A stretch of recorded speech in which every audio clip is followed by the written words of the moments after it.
Hi everyone, welcome to my nerdy weekly roundup.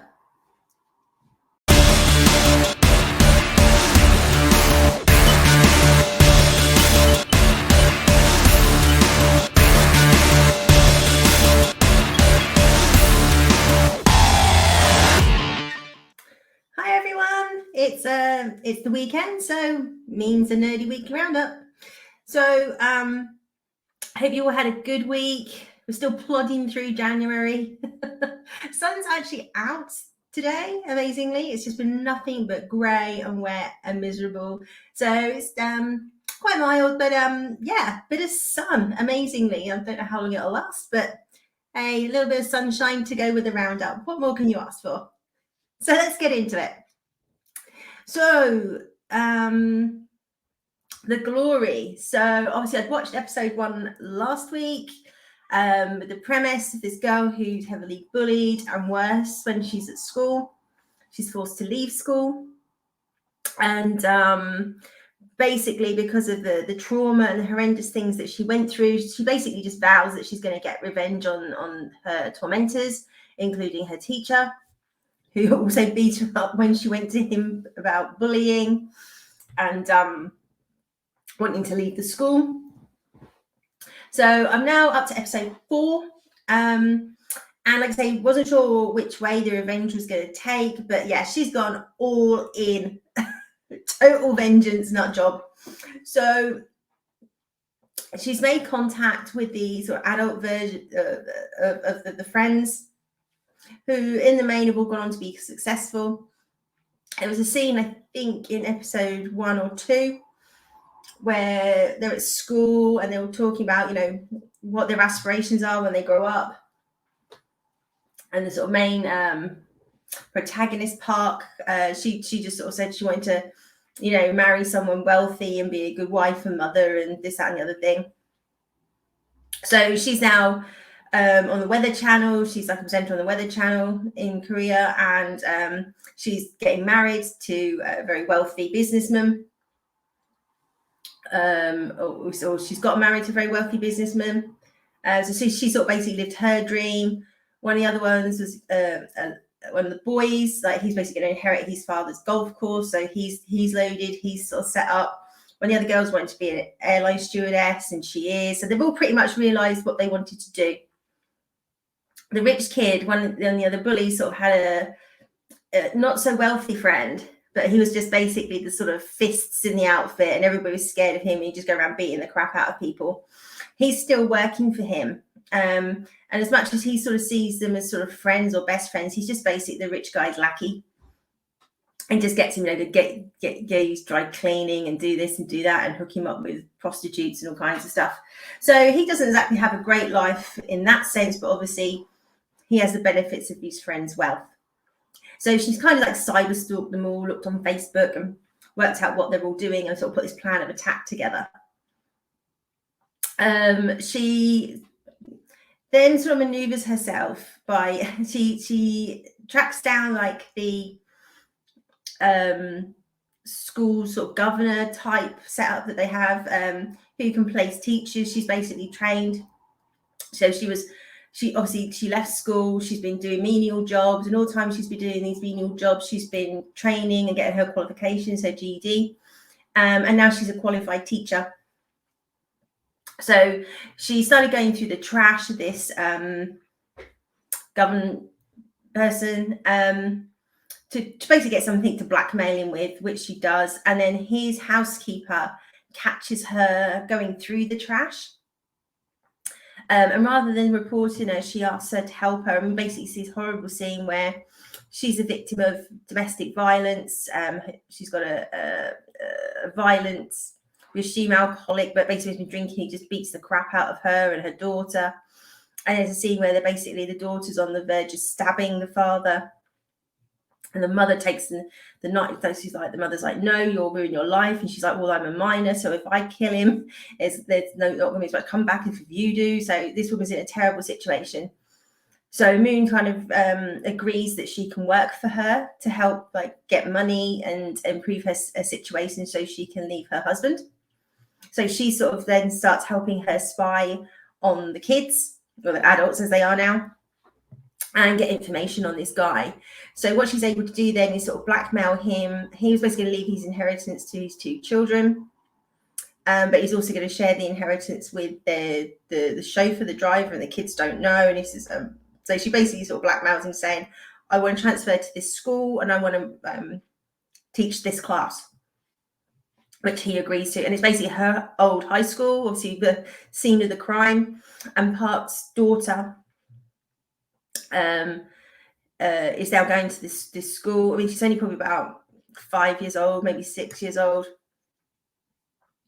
And obviously, so she confronts them to say, "Oh, I'm teaching here now," because Park and the friends have gone there for her to get some alumni award for like one of the most successful kids to have left the school or something like that.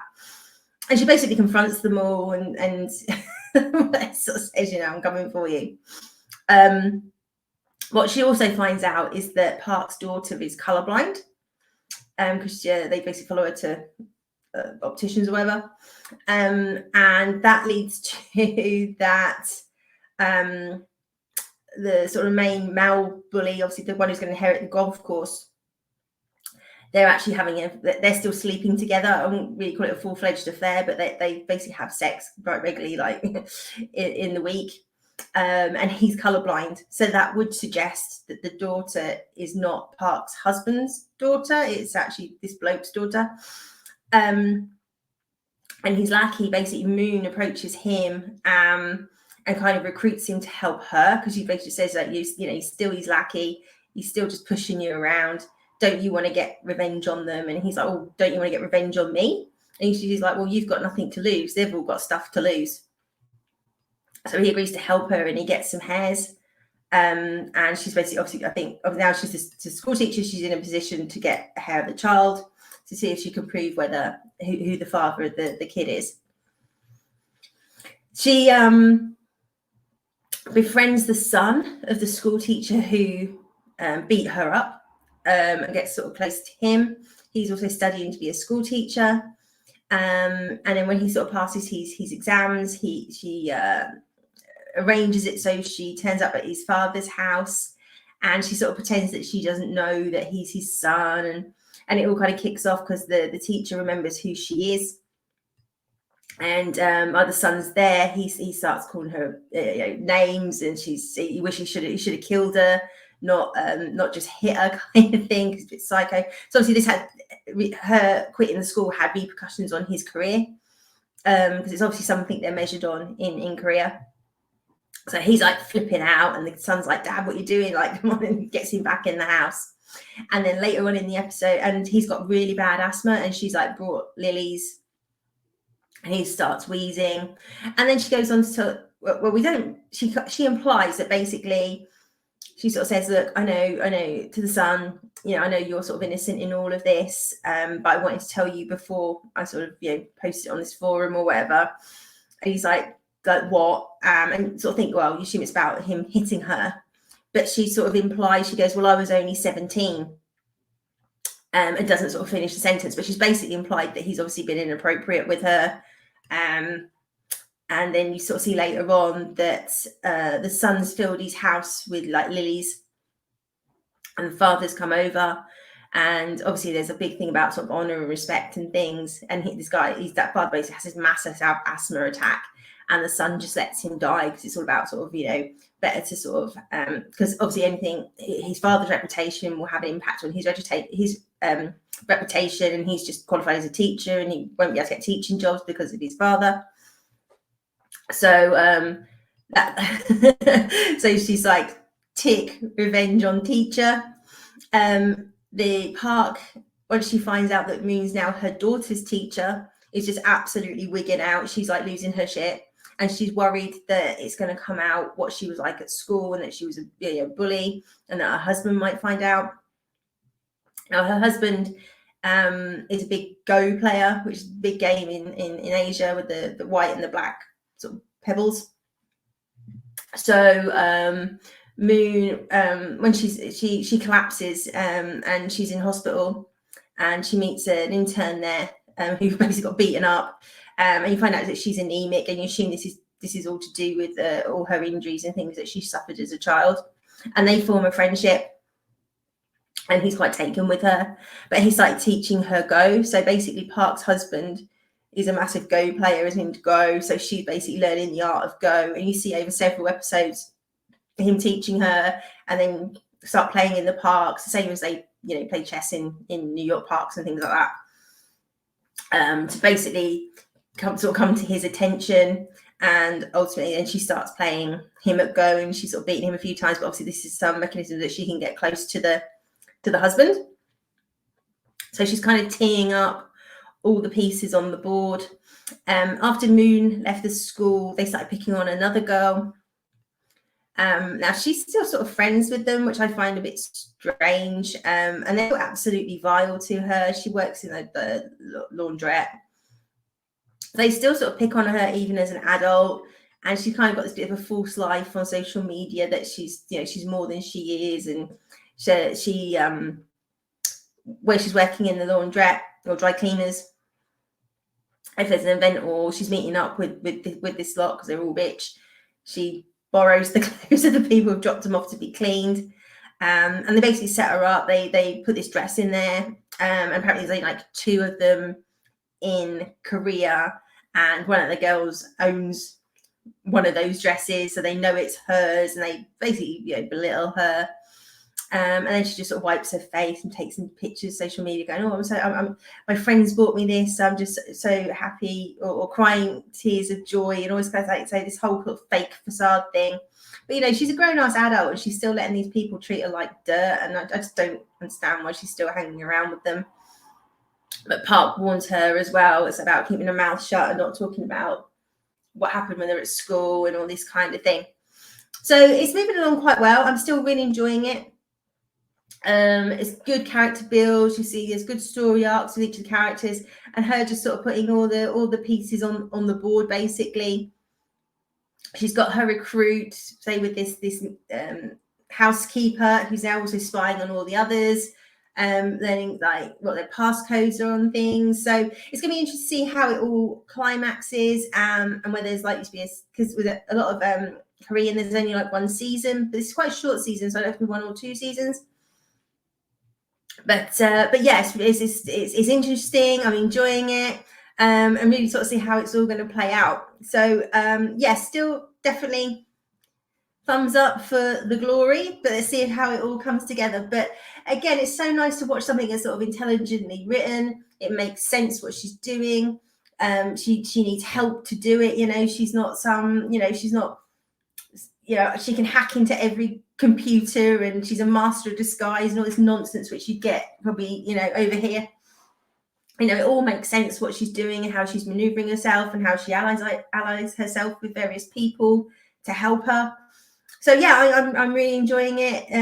Let's see how they all get their comeuppance or not, or what happens to her.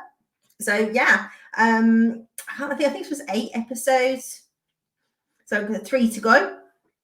So yeah, by next week I should have completed it, so I can let you know whether it nails the landing. They tend to, these Asian stories, so fingers crossed. But yeah, still very much recommending The Glory. So this week, Friday, The Rig dropped on Amazon Prime. 6 episode story, set on an oil rig, not unsurprisingly, in sort of off the coast, regime of Scotland, sort of North Sea. There's a lot of well-known British actors in this. Martin Constance, probably from Line of Duty, but there's a lot of recognisable faces in there from about the last sort of 20 years of British TV. And it was very much marketed as a supernatural story. That's basically it's sort of due to be a sort of a handover of crew, and sort of due to fly back to the mainland to take their break, and obviously new workers would change places and sort of finish their stint. One of the sort of key characters in it, he's off. He needs to go back to the mainland because he's got a stag do. I think it's his brother's stag do or something like that. And he's off to Prague. And then he finds out that he's been bumped. So this Martin Constant character can go. And the person that's bumped him is a woman called Rose, American, and she sort of works for the company that owns the oil rig, so she's not very popular, and everybody knows that him and Rose have got a thing. So I think it's all sort of nepotism and all of this that sort of starts kicking off. Then this sort of fog rolls in. It's like sort of come from nowhere, and all these weird things start to happen, and then seagulls die and things like that. And obviously with this fog, that means they can't take off, and nobody can go to the mainland. They lose all communications, they're isolated, and they're not the only oil rig. There's like several of them, obviously in this North Sea, so they lose contact with the other oil rigs and what's going on. And then we find out there's an explosion on another one, and they can't get across to see if there's any survivors because the sort of lifeboat things they have aren't really designed for that. So it goes along at quite good pace. The acting's very good. I think what disappointed it for me was probably more how they marketed this. So as I said, they sort of marketed it as supernatural, and for me it really wasn't. It's more sort of thriller sci-fi, I'd say, than supernatural. For me, if it was supernatural, there'd be something in the fog or creatures or something you can't explain, and like people being killed, and you know, those kind of things, like weird stuff's happening and there's no logical explanation for it. But really, I really took from this that it's a bit of a rip-off of The Abyss, is how I took it. So what transpires is this guy who is supposed to be going to the mainland, where the fog's coming in, the lost communications. Him and Martin Constant's character have to go up this sort of tower to restore communications, and obviously got this thick fog.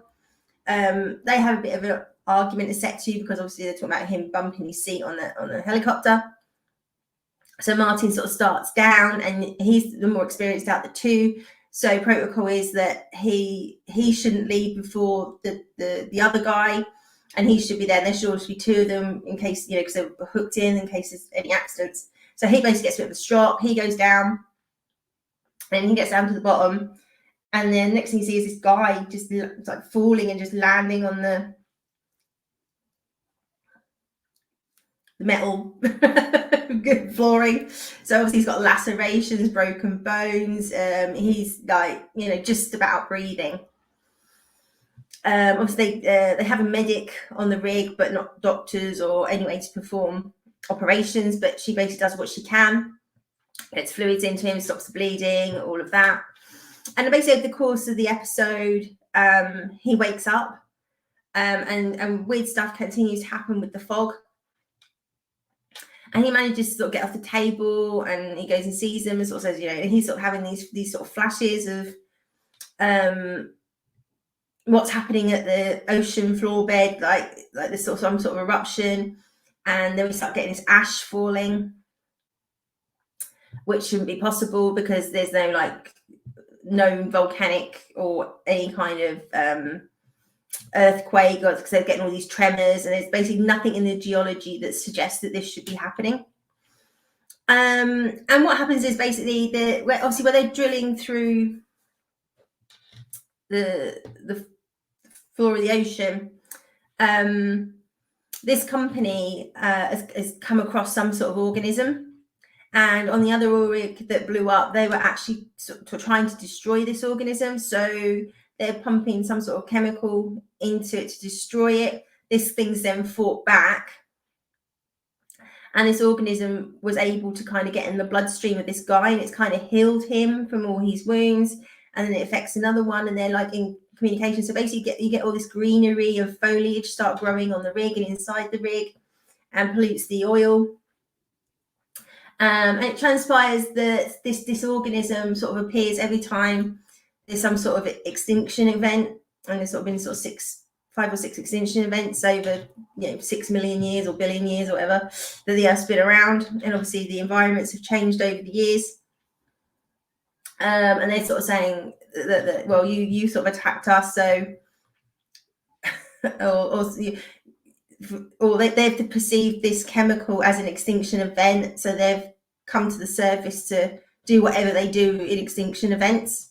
So it was quite well written, and that story sort of makes sense. That's why I think it's almost like really the Abyss, but without the sort of sentient beings. It's just more microbes and organic matter. And we kind of get to that they're bringing back a tsunami wave, which if you've seen the director's cut of the Abyss, they had that tsunami wave, and they were going to wipe us out if we didn't stand down with the nuclear weapons and all this kind of thing. And that's why I just think it just feels a bit of a rip-off of that. It is kind of teed up for season 2, because obviously this is all happening at the oil rigs, and then the fog goes on to the mainland, and it continued to spread this organism. And there's like a tsunami wave heading. So it's gone over the rig, and it's now heading for the beach. The crew that's left managed to get away on a helicopter, etc. So I found it kind of, say, disappointing in the sense of how they marketed it. You know, I was expecting something very, very different when they were saying supernatural. And like I say, I think the whole story premise is more sort of sci-fi than it is supernatural. It doesn't make it a bad show. Like I say, the story was good. It was quite well paced. And so the acting is very good. There's a few things in there where you're just like, you got one guy who's just really unlikable, and he just goes around being an arse the whole time, just shouting at people, throwing up against walls, and just looking out for himself. And yeah, let's just knock people out. And then there was no real reason behind it. There's quite a lot of friction between that character and the guy that runs the rig, but they never really expanded on why. I mean, maybe they just don't like each other, but it kind of suggested there was a history there, but they didn't really go into it. So you just got this guy going around being a knob, which I don't really explain why. Maybe he's just a knob. I mean, some people just are arseholes, aren't they? But I don't know. So there's a few things like that where you're a bit like, why is this guy just being so, like, you know, so it drives the plot a little bit, I guess. But he's got real like anger management issues, and I can't believe someone like that that's so volatile would be allowed to work on an oil rig around, like, you know, where you've got to work with the same people for months on end, and the slightest thing makes you blow up and trash your room or throw people against walls. It seemed a bit odd. I don't know. But yeah, it might worth checking out. See what you think. Do you agree with me? Do you think it has Abyss vibes to you in terms of, you know, we're doing something from the bottom of the ocean comes up and tries to stop us? Is a kind of nib of it. And yeah, I think they really need to change the marketing of it. It's definitely not supernatural, and saying not what I was expecting at all. Not with this murky fog coming in, and what's in the fog, and the fog actually had nothing to do with this. Well, the organism generated the fog, but there's nothing actually in the fog. It's a little bit in the. But yeah, so well written, enacted, but yeah, a bit disappointing. We'll see if there's a season 2. Maybe that elaborate more, or we'll get a bit more of a vibe. But it's definitely not supernatural. Hey ho, what can you do? Yeah, so that was the main 2 things that I've watched this week. Obviously, I was on the Facebook last night, and we were talking about things we were looking forward to in 2023. And I covered like my main sort of ones on there. But yeah, sort of in terms of films, I'm really looking forward to Dune Part 2, but that's November, so a long way away. And the Mission Impossible films. Certainly Part 1's out this year. I don't know if Part 2 is, or whether that'll be next year. But we had a good chat and debate around the Mission Impossible films, and how have they, you know, kind of taken over from like James Bond in terms of the sort of spy genre and those kind of things, which is really interesting. I think, as I've mentioned before, really looking forward to Doctor Who 60th, but again, November. And we were asked to sort of say, you know, what are we not looking forward to? But we didn't get around to discussing that, because we all had sort of 3 things we wanted to talk about that we're looking forward to. And my response was pretty much anything by Disney. So I was trying to sort of say, well, I'm not really looking forward to this, not really looking forward to that. I'm kind of out on that. And they were pretty much all Disney. But Guardians 3, that's probably the only thing that I've really got any interest in seeing. The rest of the Marvel slate, the Marvels, no thank you. I definitely wouldn't spend money to go see that. Blooming Brie Larson, do me a favor.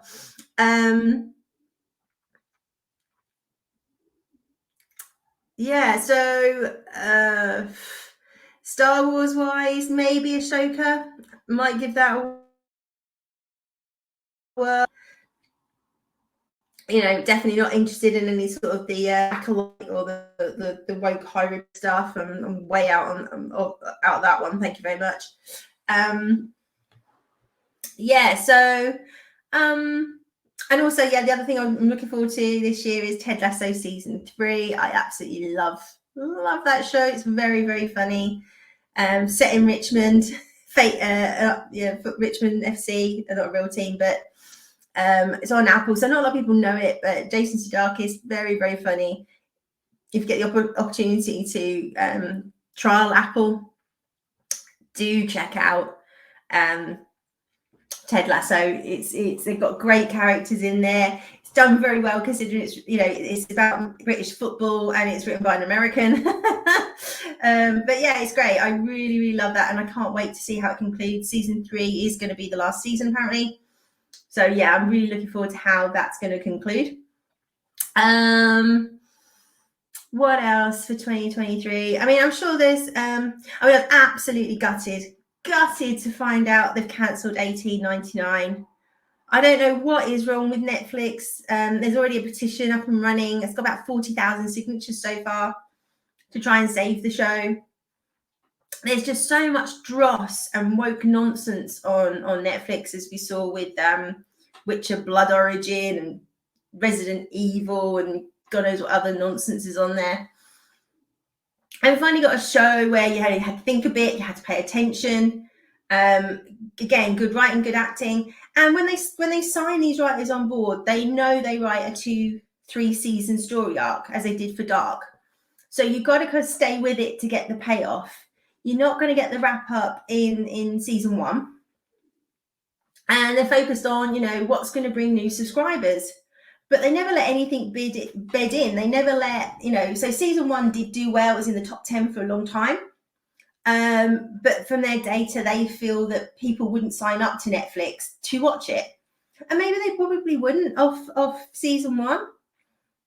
But as we know with a lot of like classic shows that turn out to be big hits, it takes like 2 or 3 seasons for people and word of mouth and for people to like really get into these shows. But Netflix just does it all the time, like cancels it after 1 season, after 2 seasons. I mean, The Order, that was quite good. And it was like surprise hit season 1. They pretty much rushed out season 2, which was good as well. And then cancelled it and ended it on a cliffhanger. It's like, what? So yeah, I'm getting, I think if it wasn't for the Korean dramas that are on Netflix, I'm getting like this far to just getting rid of it, to be fair. There's very little I really watch on Netflix now, other than a lot of the Korean dramas and obviously Stranger Things. So and I could get rid of Netflix and sign back up again by the time Stranger Things season 5 comes out. But you just see it. There's so many people saying, I'm just fed up of starting to watch anything on that Netflix makes, because you get invested and they just bin it off, especially anything decent. So I don't know. I think they're their own worst enemy right now. And they just put too much into what algorithms say, rather than just asking their customers, what do you want? What do you like? Another group of massively peed off fans that were really excited, who were all fans of Dark. We knew it was going to be a 3 season thing. So why even commission something that's 3 seasons if you're not prepared to see it through? Ask them to write something that could be one and done, with the potential to open it up to further seasons if it does exceptionally well. But to keep starting stuff and investing just for them to pull the plug, and the whole thing is about getting people to subscribe. Well, people are going to subscribe if they know, well, there's no point watching anything on Netflix because they just cancel it. And that's what people are saying right now. And I think, it's only going to get worse for Netflix as, purses get tighter. People got to be much more choosy around any, what they pay for and what streaming services that they want. And you probably get more bang for your buck with Amazon right now, with the Amazon Prime, and then the Freeview channel with adverts. And then you can choose to bolt on other packages, like Lionsgate Plus and Shudder and those kind of things. And Amazon often do deals. There was a documentary about it TV series that I wanted to see, and it's been around, and you can sort of rent it and stuff. And I'm like, I want to see it, but I'm not sure I want to pay, £3 or £4 to watch it or whatever. And then they literally done an offer over Christmas that was 99p a month for 6 months, I think it was, to get Shudder. And I was like, well, 99p a month, it's worth doing. Saw the documentary, which was very good actually. A lot of interviews with the actors and the people that made it. Obviously, some of the actors are no longer with us, unfortunately. But yeah, really interesting behind the scenes of how the TV series got made. I recommend that. Say that's on Shudder. But for 99p, I've got Shudder. I am into my horror films, so there's other stuff I'll watch on there as well. And they've got some other documentaries around Friday the 13th and the whole shebang. They do some quite good horror documentaries on there. They had some cursed films one, which was very good. So, and I can cancel at the end of 6 months, or if I'm enjoying it, keep it on. So I think people are going to be much more doing things like that and picking stuff up and dropping it, and not just subscribing. So I think, if other channels can get a bit of a toehold in some of the Korean drama stuff, certainly Amazon, or, I'd definitely cancel Netflix. Most of the things I watch tend to be Asian dramas now, because they're well written and well executed, from whether that's directing, CGI, all of that. So yeah, Netflix. See, they something needs to change there. Let's see. Okay, that's my feelings. So do check out The Glory. Still loving that. The Rig. Let me know what you think. Do you agree with me? Do you not agree with me? It's not a bad show. I was just disappointed that it wasn't what I thought it was going to be, but definitely worth checking out. And we'll see if we get a season 2, I guess. So have a great week. Enjoy your TV watching and your streaming and everything else that's going on. And we have got some great stuff to look forward to in 2023. We've got a lot of dumpster fires coming our way, but we'll work through them together. So as always, do like, share and subscribe, leave some comments. Happy to have a chat, love to know your views. So take care, and I'll see you soon. Bye.